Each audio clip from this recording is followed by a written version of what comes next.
সকলকে গণেশ চতুর্থীর অনেক অনেক শুভেচ্ছা। আজকে ছিল দিনটা খুবই শুভ, গণেশ চতুর্থীর দিন। তো সেই দিনে গণেশ আছে ঘরে, যখন একটু তো পুজো করতেই হবে, একটু তো গণেশের আরাধনা করতেই হবে। সেই উদ্দেশ্যে সকাল থেকে লেগে পড়লাম কাজে।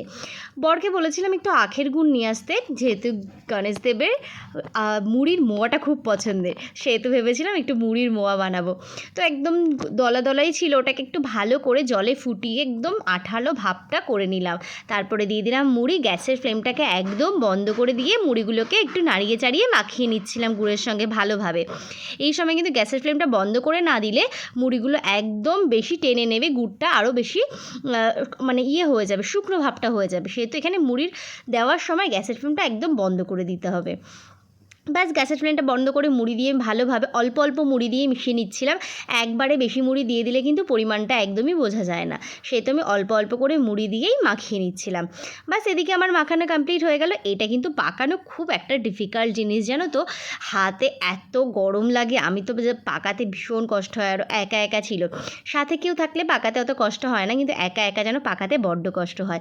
ব্যাস, এটাকে একটু নেড়ে চেড়ে ঠান্ডা করে নিচ্ছিলাম, যেহেতু প্রচণ্ড গরম ছিল।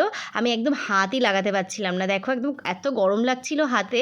তারপরে কি চেষ্টা করছিলাম মোয়াগুলো বানানোর জন্য, কিন্তু সবগুলো মোয়া আমি বানাতে পারিনি, জানো তো, এত গরম লাগছিল। একটু অপেক্ষা করছিলাম, ততক্ষণ একদম ঝুড়ো ঝুড়ো ঠান্ডা হয়ে গেছিলো। তারপরে মুড়ির মুড়কি আর কি দিয়ে দিলাম ঠাকুরকে। আর কি করব, কিছুটা মোয়া বানানো হয়েছিল আর কিছুটা আর কি মুড়কি হয়ে গেছিলো। বাস, এদিকে আমি ঠাকুরকে আর কি নিবেদন করার জন্য রেডি করছিলাম। এই যে দেখতে পাচ্ছ কটা মোয়া হয়েছে, 10-12টা মতন মোয়া হয়েছিল, আর কিছুটা মুড়ির মুরগি করে দিয়েছিলাম।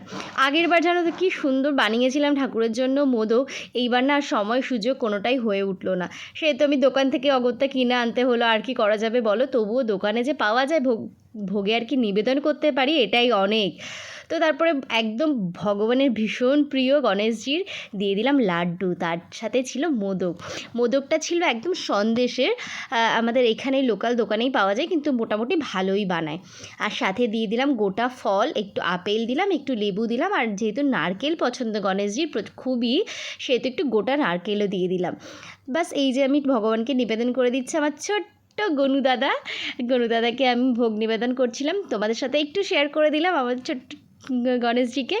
তো এইটুকুই আমার ছোট্ট আর কি আয়োজন। আমি খুব একটা বেশি নিয়মকানুন আমি জানি না, আমি যতটুকু জানি আর কি তার মধ্যেই আমি পুজো করার চেষ্টা করি, ভক্তি দিয়ে শ্রদ্ধা দিয়ে বলতে পারো। ভগবানকে একটু আরতিও নিজেই করে নিয়েছিলাম, আমি পুরোটা নিজেই পুজো করেছি। পুজো করে আর কি মনে একটু শান্তিও লাগছিল। এই যে গণেশজিকে সুন্দর করে হলুদ ফুল দিয়ে সাজিয়ে দিয়েছিলাম, ব্যাস ভোগে একটু তুলসী পাতা নিবেদন করেছিলাম। এই আর কি আমার একদিন ছোট্ট আয়োজন। তো ভালো লাগলে তোমাদের অবশ্যই গনুদাদাকে একটু বলে দিও শুভ গণেশ চতুর্থী।